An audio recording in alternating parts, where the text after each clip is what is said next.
গুৰুজনা বৰদোৱাত জন্ম হৈছিল নে আলিপুখুৰী এই পাটেকিবুৰীত জন্ম হৈছিলে? আমাৰ নথি-পত্ৰ মতেদি আলিপুখুৰী পাটেকিবুৰী, হয়, আলিপুখুৰী পাটেকিবুৰীত শংকৰদেৱৰ জন্মস্থান বুলি আমি পাইছোঁ। হয়, এতিয়া 2008 চনৰ পিছতহে তেওঁলোকে বৰদোৱা সত্ৰত হয় শংকৰদেৱৰ জন্মস্থান বুলি কৈছে, কিন্তু আমি পাইছোঁ যে শংকৰদেৱৰ সেয়া আদি লীলাভূমি, বৰদোৱা আদি লীলাভূমি, আৰু পাটেকিবুৰী সত্ৰখন হৈছে আমাৰ জন্মস্থান।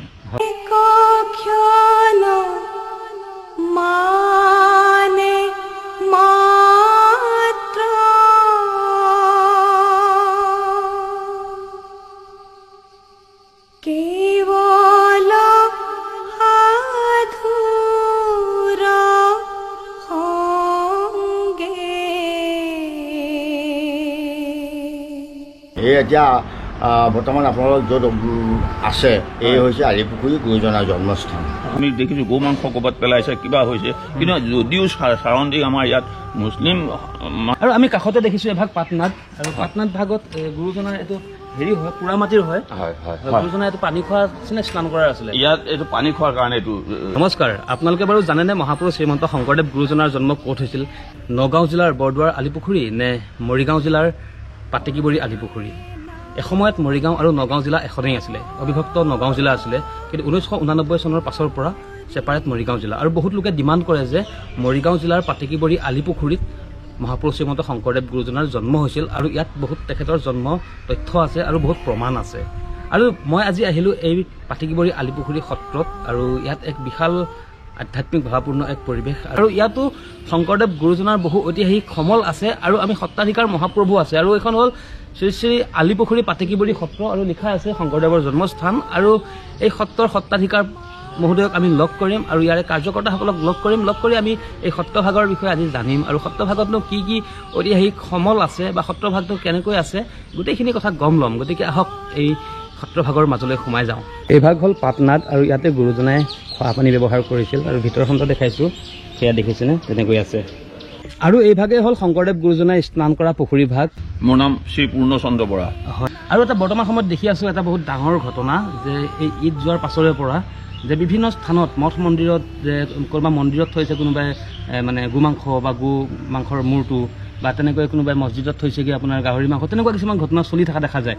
কিন্তু ইয়াতে সম্পূৰ্ণ চাৰিওফালটো মাইনৰিটি প্ৰধান বসতি এলেকা, গতিকে ইয়াত তেনেকুৱা কেতিয়াবা ঘটনা ঘটি গৈছে নেকি? ইয়াততো আমি ক'ব পৰাৰ পৰা আমাৰ তেনেকুৱা কোনো পৰিস্থিতি আমি সন্মুখীন হ'ব লগা হোৱা নাই, বৰং তেওঁলোকে আমাক এইটো ৰক্ষণাবেক্ষণ, সত্ৰখনৰ ৰক্ষণাবেক্ষণ দিছে। ইয়াত তেনেকুৱা ধৰণৰ আমি দেখিছোঁ গৌ মাংস ক'ৰবাত পেলাইছে, কিবা হৈছে, কিন্তু যদিও চাৰাউণ্ডিং আমাৰ ইয়াত মুছলিম মানুহে আছে, তথাপি তেওঁলোকে আমাৰ লগত যিটো ভাতৃত্ববোধ আৰু এই থানখনৰ প্ৰতি তেওঁলোকৰ যিটো এটা সুহৃদ, মানে তেওঁলোকৰ যিটো সৌন্দৰ্যপূৰ্ণ পৰিৱেশ আমাৰ ইয়াত গঢ়ি উঠাইছে, আমি তেওঁলোকৰ শলাগ ল'বই লাগিব। আমাৰ এই মন্দিৰত আমি দেখিছোঁ বহুত নামঘৰ মন্দিৰত তালা ভাঙিও চুৰো হৈছে কেতিয়াবা, কিন্তু আমাৰ ইয়াত আজিলৈকে তেনেকুৱা পৰিস্থিতিৰ সৃষ্টি হোৱা নাই। গতিকে আমি সেইটো কাৰণে আমি তেখেতসকলক নিজৰ ভাতৃৰ নিচিনা, নিজৰ সহোদৰৰ নিচিনা আমি সদায় জ্ঞান কৰি তেখেতসকলক মৰম বুটলিবলৈ আমি সদায় আগবাঢ়ি আহিছোঁ। গুৰুজনাৰ জন্ম হৈছিলে, আমি আগতে পাইছিলোঁ, আমি কিতাপৰ পত্ৰত, যে বৰদোৱা ওচৰৰ আলিপুখুৰী নামে ঠাইত গুৰুজনাৰ জন্ম হৈছিলে। গতিকে এই আলিপুখুৰী ঠাইটো আগতে নগাঁও জিলাৰ অন্তৰ্ভুক্ত আছিলে, যেতিয়া অবিভক্ত আছিলে, আৰু যেতিয়া বিভক্ত হ'ল তেতিয়া মৰিগাঁও জিলাৰ অন্তৰ্ভুক্ত হ'ল। আৰু সেই মৰিগাঁও জিলাৰ অন্তৰ্ভুক্ত এই আলিপুখুৰী এতিয়া বৰ্তমান আলিপুখুৰীতে পাটেকিবুৰী বুলি সত্ৰ নামেৰে প্ৰখ্যাত হৈছে, কিন্তু পাটেকিবুৰী শব্দটো এটা উপসৰ্গহে। এতিয়া সেই উপসৰ্গ পাটেকিবুৰী সত্ৰ নামেৰে সকলোৱে জনাজাত হৈছে, মূলতে হৈছে আলিপুখুৰী। আৰু এই আলিপুখুৰীতে গুৰুজনাৰ জন্ম হৈছিলে। জন্ম হোৱাৰ পাছতে তেখেতে 12 বছৰ বয়সত বৰদোৱালৈ গৈছিলে। পুনৰ আকৌ উভতি আহি পুনৰ আকৌ তেওঁ বৰদোৱাত গৈ পেলাই তেওঁৰ গোটেই ধৰ্ম কৰ্ম লীলা সকলো তেওঁ তাতে কৰিছিলে। আমাৰ এই থানখনৰ চতুৰ্দিশে গোটেইখিনি আমাৰ মুছলিম মানুহ আছে, কিন্তু আমি সেইসকলক আমাৰ নিজৰ ভাই ককাৰ নিচিনা, আমাৰ সহোদৰৰ নিচিনা ভাবি আছোঁ, কিয়নো আমি আমাৰ যেনেকুৱা পৰিস্থিতি হৈ আছে ইয়াত কিন্তু তেখেতসকলে আমাক যি সহযোগিতা আগবঢ়াইছে, আজি যিমান আন্দোলনেই হৈছে বা হিন্দু মুছলিমৰ যেনেকুৱাই যি হৈ নগৈছে আমাৰ ইয়াত কিন্তু তেওঁলোকৰ লগত বিভেদ সৃষ্টিটো আজি পৰ্যন্ত আমি দেখিছোঁ নাই হোৱা।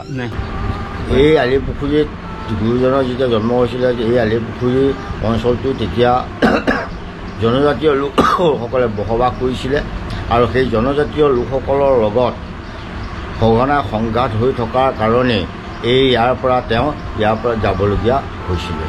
আৰু আমি গম পাইছোঁ যে এতিয়া গুৰুজনাৰ জন্মস্থান ইয়াত আৰু লীলাভূমি হ'ল বৰদোৱাত, আৰু বৰদোৱা আৰু এই পাতেকীবৰী আলিপুখুৰীৰ লগত যোগসূত্ৰটো কেনেকুৱা আছে বাৰু? যোগসূত্ৰটো এতিয়া ক'বলৈ গ'লে তেওঁলোকৰ নিয়মমতে চলি আছে, আমি আমাৰ নিয়মমতে চলি আছোঁ। এই এতিয়া বৰ্তমান আপোনালোক য'ত আছে এই হৈছে আলিপুখুৰী গুৰুজনাৰ জন্মস্থান। ইয়াত এজন ল'ৰা তেওঁ আমাৰ ওচৰ আমাৰ এই ৱালৰ ওচৰতে থাকে, কিন্তু তেওঁ ৰাতিপুৱা 4টা 4:30 বজাত তেওঁ খোৱা পৰা উঠি আহি আমাৰ গোটেই সত্ৰৰ চাৰিওকিনাৰে প্ৰায় 2-3 ঘণ্টা সময় লাগি যায়। গোটেই সত্ৰৰ চাৰিওকিনাৰে তেওঁ চাফা তাফা কৰি তেওঁ কিন্তু আমাৰ কোনো ৰেমুনাৰেশ্যনৰ কথা নাই, ইয়াত কিবা এটা দিব লাগিব তেনেকুৱা কথা নাই, একো কথাই নাই। তেওঁ নিস্বাৰ্থভাৱে আমাৰ মন্দিৰ ভাগৰ চতুৰ্দিশে তেওঁ এই চাফা কৰি সদায়তো তেওঁৰ নিত্য কৰ্মৰ নিচিনা হৈছে, তেওঁ এইটো চাফা সদায় কৰি আছে। লগতে ইয়াতে গুৰুজনাৰ আগৰ ঐতিহ্য কি আছে বাৰু? গুৰুজনাৰ ঐতিহ্য বুলি তেখেতৰ আগৰ পুৰণা বস্তুৰ ভিতৰত পাতকোৱা এটা আছে, 3টা পাতকোৱা আছে। 3টাৰ ভিতৰত এতিয়া আমাৰ এটা পাতকোৱা আছে আৰু 2টা মাটিৰ তলত আছে। এটা আমাৰ চিনাক্ত কৰি ৰখা হৈছে আৰু এটা চিনাক্ত হোৱা নাই।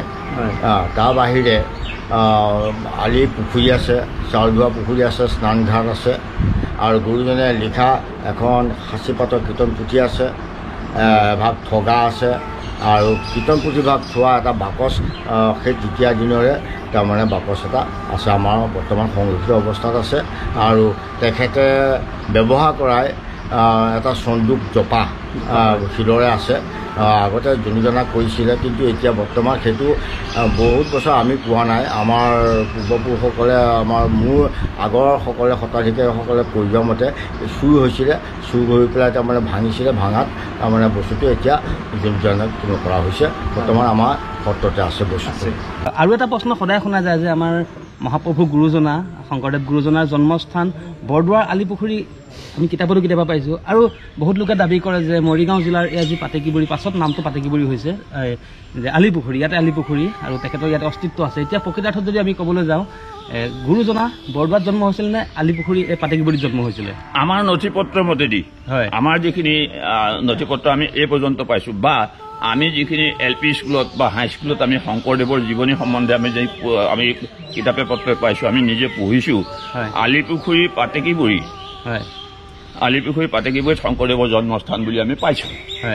এতিয়া 2008 চনৰ পিছতহে তেওঁলোকে বৰদোৱা সত্ৰত শংকৰদেৱৰ জন্মস্থান বুলি কৈছে, কিন্তু আমি পাইছোঁ যে শংকৰদেৱৰ সেয়া আদি লীলাভূমি, বৰদোৱা আদি লীলাভূমি, আৰু পাতেকীবৰী সত্ৰখন হৈছে আমাৰ জন্মস্থান। আৰু তেওঁ ইয়াৰ পৰা গৈ য'ত শিঙৈত তেওঁ পূজা পাতল কৰিছিল, ইয়াৰ পৰা গৈ তেওঁ শিঙৈত স্নান কৰিছিল, ইয়াৰ পৰা গৈ তেওঁ বৰদোৱাত আদি লীলা কৰিছিল, তেওঁ 12 বছৰ বয়সলৈকে ইয়াতে আছে। এই আমাৰ জন্মস্থান আলিপুখুৰী পাতেকীবৰী সত্ৰতে তেওঁ 12 বছৰ বয়সলৈকে আছে। ইয়াৰ পিছত তেওঁ গৈ আকৌ আহিছে ইয়াত। সেইখিনি সময়ত আমাৰ এই কছাৰী সম্প্ৰদায়ৰ মানুহৰ অত্যাচাৰো চলিছিল, গতিকে তেওঁ তাৰপিছতে এই জেগাটো এৰি যাবগৈ লগা হৈছে। আৰু আমি কাষতে দেখিছোঁ এভাগ পাটনাথ, আৰু পাটনাথ ভাগত গুৰুজনাৰ এইটো হেৰি হয়, পুৰা মাটিৰ হয়। গুৰুজনাৰ এইটো পানী খোৱাৰ আছিলে, স্নান কৰাৰ আছিলে। ইয়াত এইটো পানী খোৱাৰ কাৰণে এইটো এই পুখুৰীভাগ ৰাখিছে। আমাৰ এতিয়া অব্যৱহৃত হৈও আছে, সেইভাগ পিছত বনোৱা, কিন্তু এই ভাগ আমাৰ তেখেতে পানী খোৱাৰ কাৰণে এইভাগ ব্যৱহাৰ কৰিছিলে, পানী খাবলৈ ব্যৱহাৰ কৰে।